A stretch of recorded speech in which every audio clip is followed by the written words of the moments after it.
Saudamos os irmãos com a graça e a paz do Senhor Jesus. Que alegria estar de volta, meus queridos, rever irmãos tão preciosos. Voltei só eu por enquanto, a família chega terça-feira, se Deus permitir, mas que gostoso começar mais um ano na casa do Senhor e ao lado dos meus irmãos queridos. Estive refletindo um pouco sobre oração, porque em muitos lugares é comemorada, na primeira semana do ano, a Semana Mundial de Oração.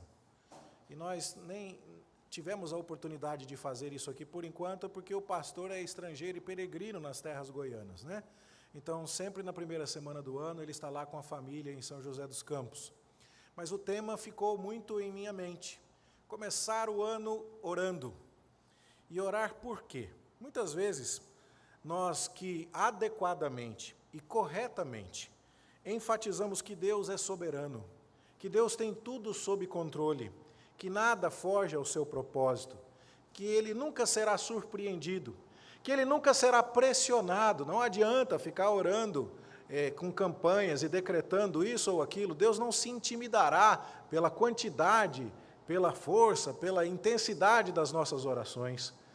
E apesar de todas essas coisas serem verdadeiras e que devam ser enfatizadas, nós também não devemos nos esquecer que ainda assim Deus quer que oremos. E a mecânica disso é interessante. Se você tem filhos e eles estão em idade escolar e daqui a pouquinho chega a hora de comprar material escolar, você já tomou a decisão de que você comprará material escolar para os seus filhos. Porque você sabe que isso é bom para eles. Que eles estudem, que eles cresçam, que eles aprendam. E essa decisão já faz parte das coisas que você já resolveu. Mas você diria que não teria prazer em receber um pedido do seu filho específico a respeito de: papai, você pode comprar material escolar para mim? E você poder responder a ele percebeu a necessidade, ele percebeu o quanto aquilo pode abençoá-lo, e você está ouvindo o pedido do seu filho e respondendo a um pedido dele? Pois essa é a mecânica. Ou seja, o fato de que não servimos a um Deus que precisa ser lembrado, o fato de que servimos a um Deus que não pode ser pressionado, não deveria nos afastar da prática constante da oração. E nós precisamos lembrar disso, e para falar sobre esse assunto logo no início do ano, portanto, eu queria convidar você a abrir a Escritura em Mateus capítulo 26, dos versos 36 a 46. E vamos fazer essa leitura mais uma vez, de maneira alternada. Eu leio o primeiro verso e os irmãos o seguinte, até que completemos toda a leitura. Mateus 26, de 36 a 46, assim lemos na palavra do Senhor. Em seguida foi Jesus com eles a um lugar chamado Getsêmani, e disse a seus discípulos: assentai-vos aqui, enquanto eu vou ali orar.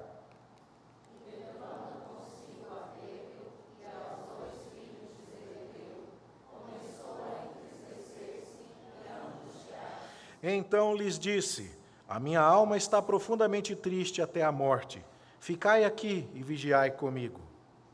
Adiantando-se um pouco, prostrou-se sobre o seu rosto, orando e dizendo: meu Pai, se possível, passe de mim este cálice. Todavia, não seja como eu quero, e sim como tu queres. E voltando para os discípulos, achou-os dormindo. E disse a Pedro: então, nem uma hora pudestes vós vigiar comigo? Vigiai e orai, para que não entreis em tentação. O espírito, na verdade, está pronto, mas a carne é fraca. Tornando a retirar-se, orou de novo, dizendo: meu Pai, se não é possível passar de mim este cálice sem que eu o beba, faça-se a tua vontade.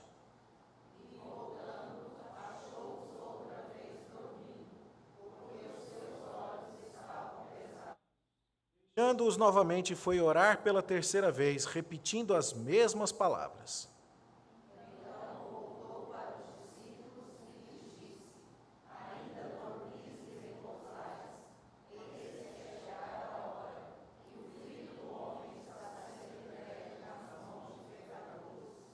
Levantai-vos, vamos, eis que o traidor se aproxima. Oremos, meus irmãos. Pai Celestial, suplicamos Tua misericórdia e Tua bênção sobre nós nesta manhã. Somos pecadores e indignos, ó Deus, e precisamos do Senhor, da Tua benevolência, da Tua compaixão, para nos orientar, para nos instruir, para nos abençoar, ó Deus, com a Tua palavra e com as Suas santas recomendações. Pedimos-te que o Senhor use o Teu servo que vai falar, tendo misericórdia deste indigno instrumento, e também que o Senhor abençoe os Teus servos que vão ouvir, capacitando-os a entender, crer e praticar. Guarda-nos assim, ó Senhor, nós te pedimos em nome de Jesus. Amém. Pois bem, meus irmãos, é o Evangelho de Lucas quem nos mostra Jesus orando com maior intensidade.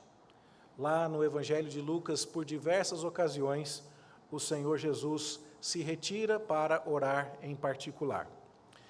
No Evangelho de Marcos, na abertura do Evangelho, você tem um dia muito intenso na vida de Jesus, em que ele ensina na sinagoga em Cafarnaum, depois ele expulsa um demônio, depois ele vai para casa e cura a sogra de Pedro, e depois ele cura muitas outras pessoas assim que o sol se põe, porque mudou o dia de sábado para domingo, e agora então já não era mais o dia do descanso, e ele podia trabalhar. Assim que o sol se pôs, muitas pessoas foram curadas pelo Senhor Jesus, e ele de madrugada se retira para orar.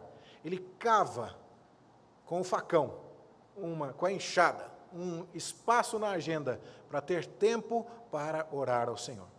Lucas, Marcos, João fala disso, e aqui no texto de Mateus também não é diferente. Os 4 evangelistas vão nos apresentar o Senhor Jesus orando.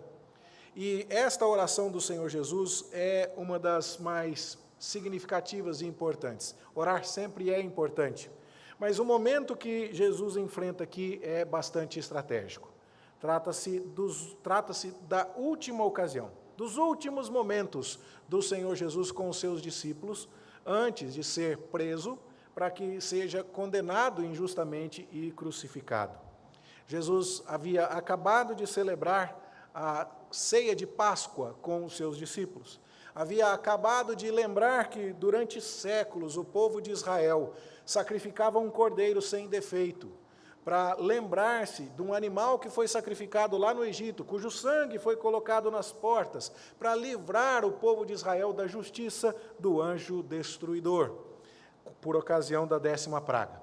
Agora, Jesus celebrou essa refeição com os seus discípulos e explicou a eles que, na verdade, aquela cerimônia apontava para o seu sacrifício. A Páscoa apontou para Cristo, o Cordeiro de Deus que ia tirar o pecado do mundo, conforme bem havia anunciado João Batista. E depois de dizer que agora os seus discípulos deveriam celebrar a Páscoa, olhando para o pão como um símbolo do seu corpo, e olhando para o vinho como um símbolo do seu sangue, Jesus então sai com os discípulos e vai para o jardim do Getsemane. O jardim do Getsemane é um lugar muito expressivo, porque é como se fossem 2 montanhas paralelas, o Monte Moriá, onde está o templo, e o Monte das Oliveiras, onde está o jardim do Getsemane. E então, desta montanha, quando você atravessa o vale, você consegue ver, Você consegue ver do alto da montanha o templo. Era uma visão extremamente privilegiada. E naquele lugar, lá no Monte das Oliveiras, havia esse jardim, chamado Jardim do Getsemane, o jardim onde se espremem as azeitonas, onde a oliveira é depenada e o seu produto é esmiuçado. Trata-se, portanto, de um lugar simbólico, porque o castigo que nos traz a paz estaria sobre o Cordeiro de Deus, que ia tirar o pecado do mundo. Então, era apropriado que antes do seu sacrifício, Jesus estivesse naquele lugar específico. Mas não só por isso. É pelo fato de que Jesus veio para cumprir a vontade do Pai. Ele veio para se entregar na cruz. Ele veio para morrer e assim trazer vida. Ele veio para não fazer a sua vontade, mas fazer a vontade de Deus. E então ele está também num jardim. Um jardim que faz um contraponto extremamente interessante com o jardim do Éden, onde houve também um outro homem, sem pecado, que estragou tudo. E agora, nesse segundo jardim, há um segundo Adão, sem pecado também, que haverá de consertar todas as coisas. O primeiro Adão estraga tudo por sua desobediência, no jardim paradisíaco do Éden. O segundo Adão conserta tudo através da sua obediência, no jardim de tormento do Getsemane. E você consegue então imaginar o grau de aflição que está sobre a alma do Senhor Jesus Cristo. Ele sabe o que vai lhe acontecer. Mas não pensemos nós que ele está preocupado com o fato de que receberá açoites nas costas. Sim, se você conhece o flagelo romano e sabe que ele é feito com tiras de couro e pedaços de ossos e de metais, e que ele é projetado para literalmente arrancar a pele das costas de quem está sendo castigado, talvez você também ficasse bastante preocupado. Mas Jesus não nos parece estar preocupado especificamente com isso. Ele já havia ensinado que nós não devemos temer aqueles que podem matar o corpo, mas que o nosso verdadeiro temor é de irmos para o inferno. Que o nosso temor deve estar em Deus, e em fazer a sua vontade, em andar em paz com Deus. Então, quando o nosso Senhor vai àquele jardim e ali transpira gotas de sangue, o seu temor é muito mais a respeito do tormento que ele haverá de experimentar ao receber a ira de Deus, a desaprovação de Deus com relação ao nosso pecado que haveria de cair sobre ele. É nesse sentido que Jesus vai falar enquanto está pendurado na cruz: Deus meu, por que me desamparaste? O desamparo, a rejeição, a condenação que Deus deveria derramar sobre mim e sobre você, seriam derramadas sobre Cristo, e ele sabia perfeitamente disso. Então, trata-se de um momento de profunda angústia, e até mesmo de decepção. Aqueles que estavam mais próximos a ele durante 3 anos, que viram milagres inumeráveis, que viram cegos de nascença enxergar, paralíticos andando, mortos ressuscitando e tantas outras coisas acontecendo, haveriam de abandoná-lo espavoridos, morrendo de medo, haveriam de traí-lo, de negá-lo, de deixá-lo solitário na hora mais sombria. Todas essas coisas estavam se aproximando. O que é que alguém pode fazer numa hora dessas, quando um momento assim se aproxima? O Senhor Jesus nos deixa o exemplo supremo. Ele reúne os seus discípulos e vai até aquela montanha. O lugar onde ele deveria estar, porque era ali que Deus queria tratá-lo. Era no jardim de se esmagar azeitonas, que ele seria espiritualmente esmagado até transpirar sangue, literalmente. E era ali que ele ia nos deixar o exemplo de oração.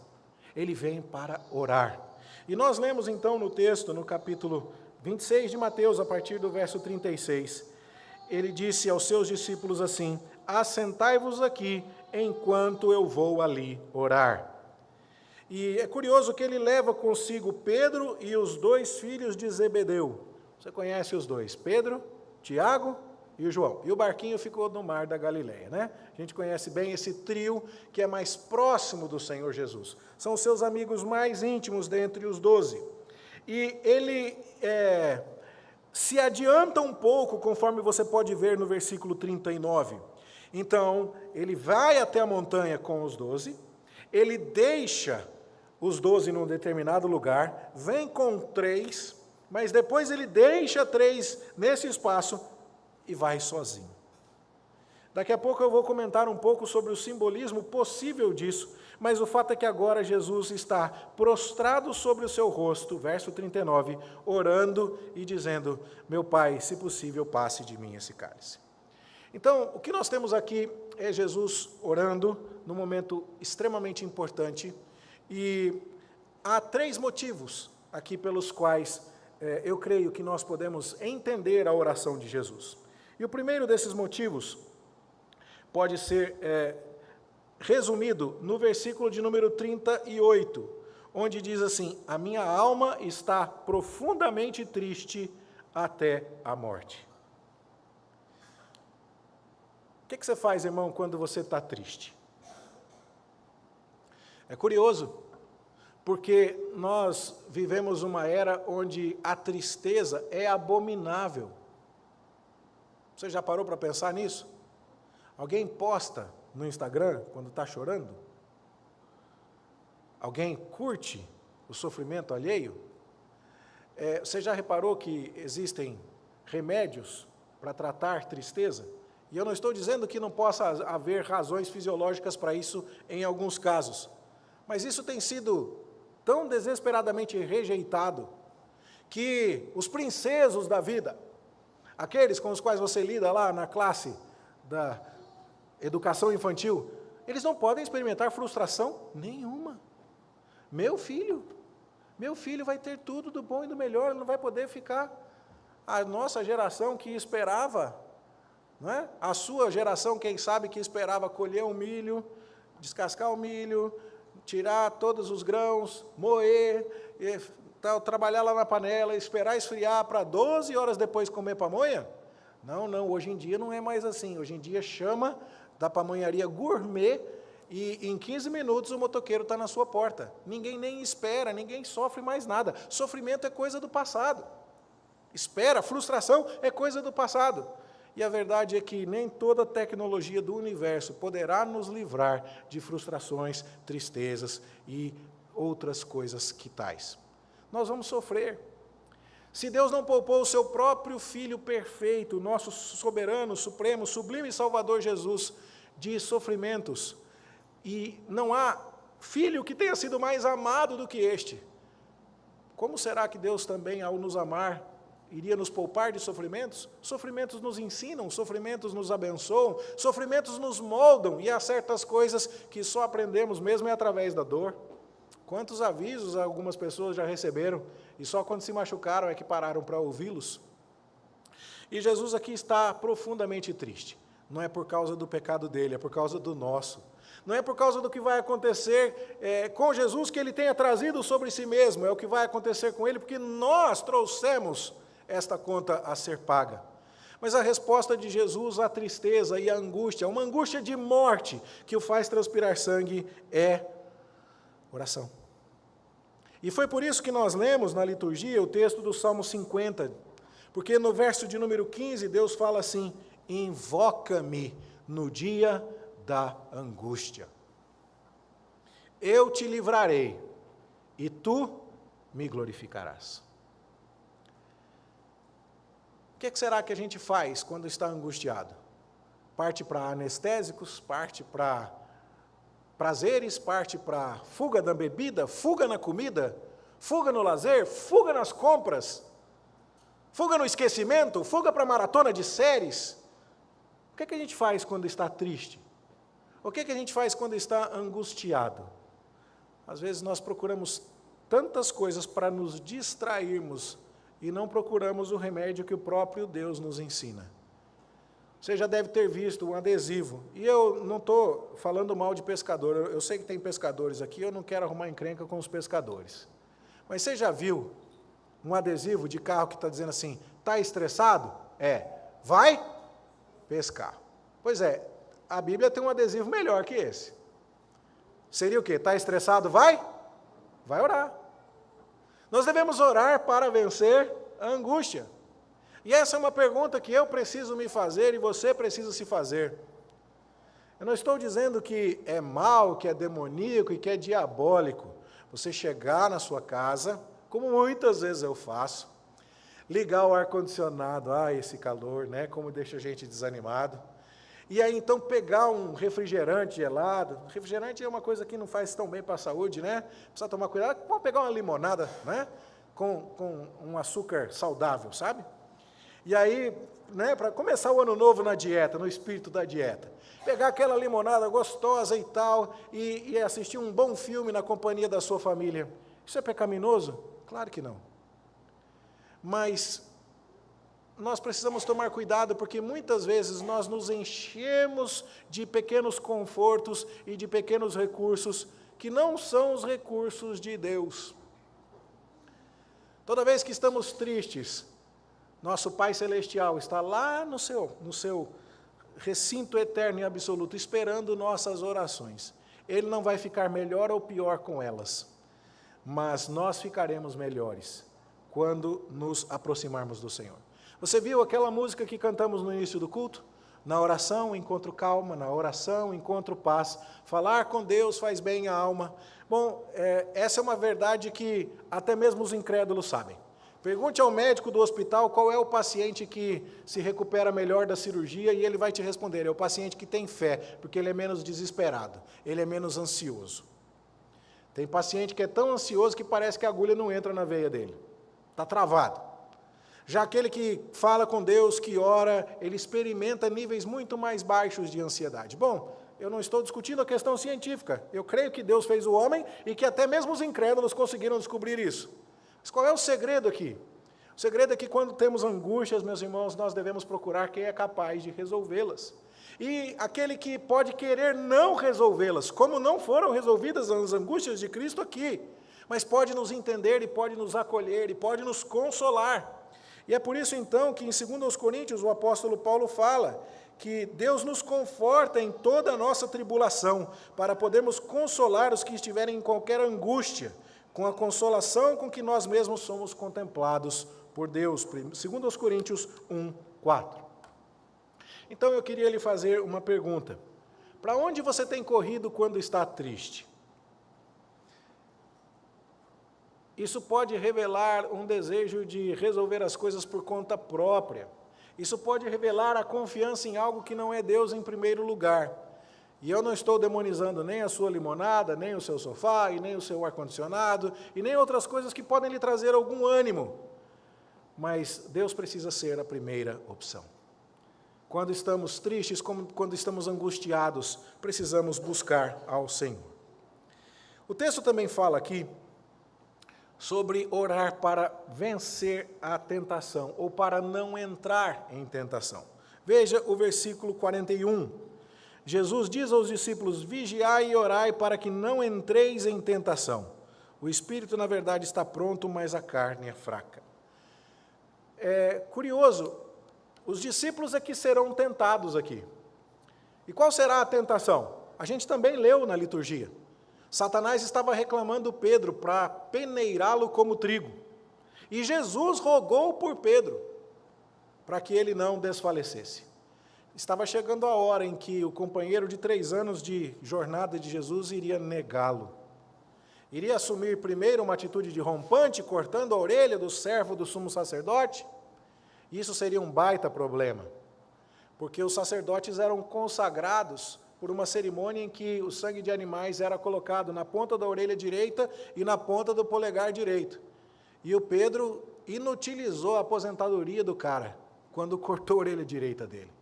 E detalhe, com a orelha na mão, todos teriam uma prova para acusar Pedro de maneira inquestionável.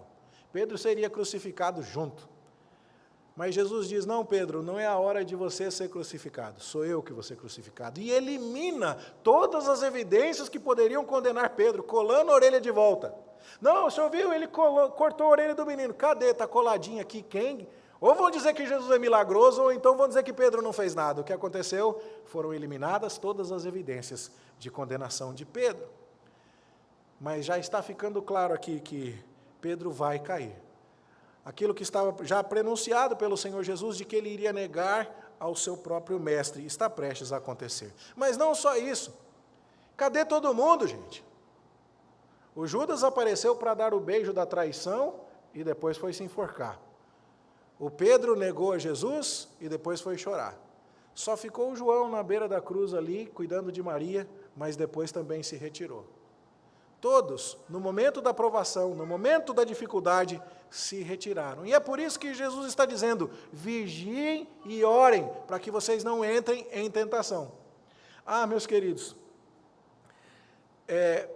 a gente pode dizer, com certeza, que quem anda de joelho não cai. Já experimentou brincar com seus filhos? Aí você brinca com eles de guerrinha, mas você está de joelho, porque para ficar da altura deles. E parece que você está em desvantagem, mas você está numa vantagem muito maior, porque é muito mais difícil derrubar quem está ajoelhado, porque a base de apoio é muito maior do que quem está em pé. Quem está ajoelhado está apoiado do joelho para baixo. É uma ampla base. Quem está de pé só tem a sola do pé como base de apoio. Quem anda de joelho não cai, certo? Nem sempre. Nem sempre. Veja, nenhum de nós vai poder aqui apontar os dedos para Pedro e falar assim, Pedro, miserável é você, que decepção. Pedro sou eu, Pedro é você, querido. Somos nós que fazemos isso o tempo todo. Mas isso não nos exime do dever da oração. E é por isso, inclusive, que quando nos ensina a orar, o Senhor Jesus nos disse: Pai nosso que estás nos céus, não nos deixes cair em tentação, mas livra-nos do mal. Isso é importante, meus queridos irmãos, que saibamos.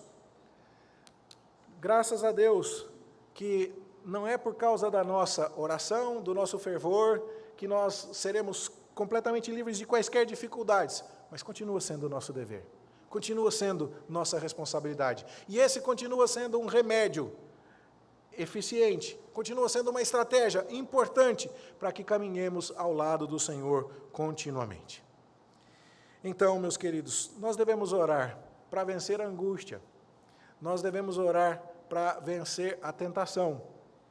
E também aqui no texto, nós devemos orar para fazer a vontade de Deus. É o que Jesus pede ao Senhor: Pai, se possível, passa de mim esse cálice, mas não seja como eu quero, e sim como tu queres. Você já teve a sensação clara do que era que Deus queria que você fizesse? E, no entanto, fazer o que Deus estava mandando teria tremendos custos? Abandonar um relacionamento, abandonar um emprego, abandonar uma ideia, abandonar um projeto de vida, mudar de opinião, pedir perdão, arrepender-se. Muitas vezes nós temos clareza do que Deus quer que façamos, mas não estamos nos sentindo interessados em fazê-lo. E o Senhor Jesus está dizendo: orem, orem. Ele vai ao Getsemane e ora, e repete essas palavras várias vezes. Nós vemos no texto aqui que pelo menos por 3 ocasiões o Senhor Jesus repetiu essas palavras. Pai, se possível, passa de mim este cálice, contudo não seja feito como eu quero, e sim como tu queres. O Salmo 143 traz uma oração em que Davi diz assim: ensina-me a fazer a tua vontade, pois tu és o meu Deus. Colossenses 1,9, Paulo diz: por esta razão também nós, desde o dia em que o ouvimos, não cessamos de orar por vós e de pedir que transbordeis de pleno conhecimento da sua vontade em toda sabedoria e entendimento espiritual. Nós precisamos orar para vencer a tentação, para vencer a angústia, para fazer a vontade de Deus. O texto é simples, as lições são simples, e, no entanto, precisam ser continuamente lembradas para nós. Isso não quer dizer, nenhum de nós deveria tirar essa conclusão, que a partir do momento em que agora a gente saca a espada da oração, nós temos em nossa mão o poder para vencer a angústia. Tem gente que trata a oração assim. Nós temos em nossa mão o poder para fazer tudo o que é certo. Nós temos em nossa mão o poder para não cair em tentação. Tem gente que trata as coisas assim. Há crentes que superestimam o poder da oração. A oração de determinado irmão tem poder, viu? Pouca oração, pouco poder. Muita oração, muito poder. São palavras que não encontram respaldo na Sagrada Escritura. Você já deve ter ouvido, eu acredito. Se você tem mais do que 20 anos de experiência cristã, provavelmente você já ouviu alguma igreja que tem algum irmão que é conhecido que parece que a oração dele é mais poderosa. Ou tem algum irmão que acha que a oração do pastor é mais poderosa. Essas coisas não são assim, queridos. Veja, até mesmo a oração do Senhor Jesus não foi atendida. Ele pediu: Pai, se possível, passa de mim esse cálice. E o Pai disse o que a Jesus? Não, meu filho, não será feita a tua vontade, mas a minha, do jeito que você pediu. Nesse sentido, nesta segunda parte, a palavra do Senhor Jesus foi atendida. E é por isso, inclusive, que a melhor oração que nós podemos fazer é a oração que diga: seja feita a tua vontade. Ninguém está proibido de apresentar a Deus os seus argumentos e as suas vontades, mas todos nós deveríamos orar assim: Pai, seja feita a tua vontade.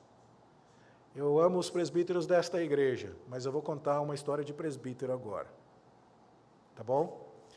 Você conhece a história do presbítero? Dizem que é fictícia, eu não sei. Podia bem ter existido um presbítero assim. Ficou doente, o pastor foi visitar. Está lá no hospital. E aí então o pastor começa a orar e começa a dizer, Pai, cura o teu servo. E o presbítero, amém. E dá sabedoria à equipe médica, ele, amém. Que os remédios façam efeito, amém. Mas Senhor, se não for da sua vontade, o presbítero, amém, acabou a oração, chega, para por aqui. Não, nós precisamos tomar cuidado com estas coisas. Nós precisamos orar com perspectivas adequadas. E sabe o que mais me toca nesta passagem? O que mais me toca é que o Senhor Jesus está sozinho no Getsemane, orando em relação àquilo que Ele vai fazer por nós. Onde é que estão os discípulos? Ele nem trouxe todos, Ele trouxe os 3 mais chegados. Mas o que é que eles ficaram fazendo? Me conta? Dormindo. E quando Jesus fala que o espírito está pronto, mas a carne é fraca, é tanto no sentido de que logo, logo eles vão trair a Jesus, negar a Jesus, fugir da presença de Jesus, largar Jesus sozinho lá na cruz, mas também a carne é fraca, os olhos estão pesados, eles estão com sono. Eles não são capazes, nem fisicamente, nem espiritualmente, de fazer aquilo que devem. Por isso mesmo a importância da oração. E o fato é que Jesus precisava passar por aquele Getsemane completamente sozinho, para fazer sozinho, como nosso mediador, aquilo que nenhum de nós poderia fazer. Deixando-nos o exemplo de oração, mas fazendo por nós aquilo que nós não conseguiremos. Então olhemos para estas coisas com toda cautela. Não é para sair daqui dizendo, agora eu entendi, sair da igreja armado agora com a espada da oração, e orando nunca mais eu peco, e orando nunca mais eu desobedeço, e orando nunca mais fico triste, e orando eu faço a vontade de Deus em todas as coisas. Ah, quem dera. Mas saímos daqui sabendo de uma verdade maravilhosa. Jesus orou ao Pai, Jesus deixou um exemplo para nós, e Jesus morreu em nosso lugar, para nos livrar da condenação de até mesmo não sabermos orar como convém, não orarmos o suficiente, não orarmos com o empenho necessário. Também não é para você sair daqui dizendo, não, então tá bom, ainda bem que Jesus morreu, agora não preciso mais orar, porque agora Ele já fez tudo. Cuidado com qualquer extremo. Mas console-se, meu querido irmão, nessa descoberta que fiz recentemente, e é curioso, tantos anos estudando a Bíblia, e aprendendo, e aprendendo. O que aconteceu aqui no Getsemane? Para alguns, e eu creio que isso é bem plausível, o que está acontecendo aqui é uma réplica do Éden, é uma réplica do tabernáculo, é uma réplica do templo no jardim do Getsemane. Como é que funciona isso? Você vai ao jardim do Éden, o que acontece? Tem, no mundo criado por Deus em Gênesis 1, tem uma porção de terra seca. E depois tem o Éden. Se você vasculhar o livro de Gênesis, você verá que Éden é um lugar bem grande. E Deus plantou um jardim no Éden. Éden não era o nome do jardim, Éden era o nome da região. Então tem o Éden e tem o jardim. Então o mundo primitivo tem 3 lugares, porção seca, Éden e lá dentro, o jardim. E lá dentro do jardim está a presença de Deus, está o lugar mais sagrado, onde Adão, o primeiro Adão sem pecado, habita na presença de Deus. Mas por causa do pecado ele é banido dali, e Deus coloca querubins ao oriente do Éden, para que o Adão não volte.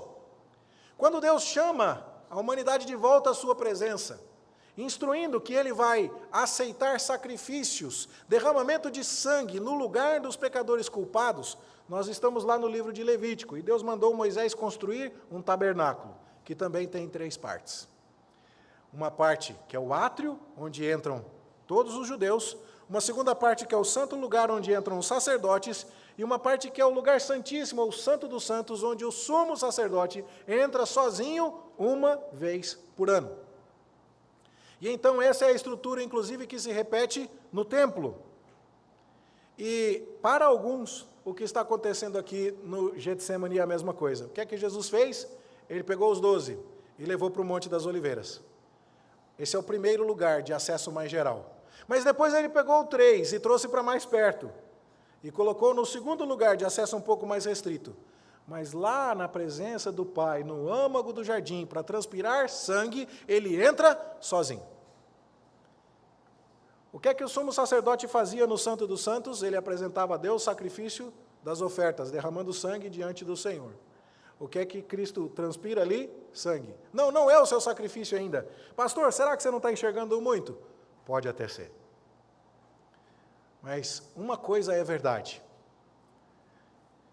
Quando Jesus está orando, deixando o modelo e dizendo, Pai, seja feita a tua vontade, ele está só. Ninguém foi com ele. Ninguém conseguiu acompanhar. Ninguém estava à altura.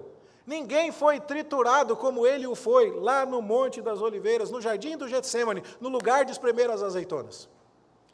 Então, eu acho que esses paralelos são extremamente sugestivos. Acho que é preciso tomar algum cuidado, alguma cautela para não enxergar coisa demais onde elas não existem. Mas o fato é, nosso Senhor Jesus intercede por nós, ora por nós e deixa um exemplo para nós. Nós haveremos de prosseguir até o final por causa da intercessão constante de Cristo em nosso favor. Deus ouve as nossas orações por causa do sacrifício de Cristo, porque o Espírito intercede por nós com gemidos inexprimíveis, e a nossa confiança está na obra dele e não na nossa obra. Na oração que ele fez e no sacrifício que ele fez, e não na oração que nós faremos, ou em qualquer outro tipo de renúncia, volta ao sacrifício que nós façamos. No entanto, ele é o Senhor, e nós somos os discípulos, e nós precisamos ir atrás dele. E a pergunta que precisamos fazer é, estamos orando? Como anda a sua vida de oração? Sua agenda de oração? O que é que você faz quando está triste? O que você faz quando vê o perigo se aproximar? O que você faz quando precisa tomar uma decisão? Você tem submetido os seus planos a Deus em oração? Você tem submetido suas lutas a Deus em oração? Suas tristezas são apresentadas a Deus em oração? Que neste ano de 2025, meus irmãos, aprendamos com um exemplo sublime e magnífico do nosso Senhor e Salvador. O mérito é dele, a conquista é dele, a vitória é dele. Nossa carne é fraca, mas por instrução dele, nosso dever é vigiar e orar. Oremos, para que tenhamos mais força para resistir à tentação, para que vençamos a angústia no poder do seu Espírito e para que façamos a vontade de Deus. Que o Senhor nos abençoe em nome de Jesus. Amém. A última música que vamos cantar nesta manhã, meus queridos, fala a respeito disso. Não a minha vontade, mas a tua. Já cantamos sobre a oração vencendo a angústia, sobre orar por quem estava bem, mas por acaso se desviou para vencer a tentação, e agora vamos cantar sobre como fazer a vontade de Deus. Ao som dos instrumentos, nós vamos nos colocar em pé e cantar.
coração, obedecer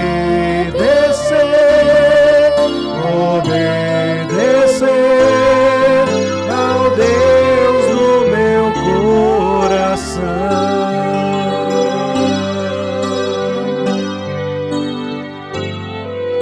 Não a minha vontade, mas teu plano, não a minha estratégia, mas a tua mão. Eu sou tão pecador, sou tão humano. Põe a tua vontade no meu coração.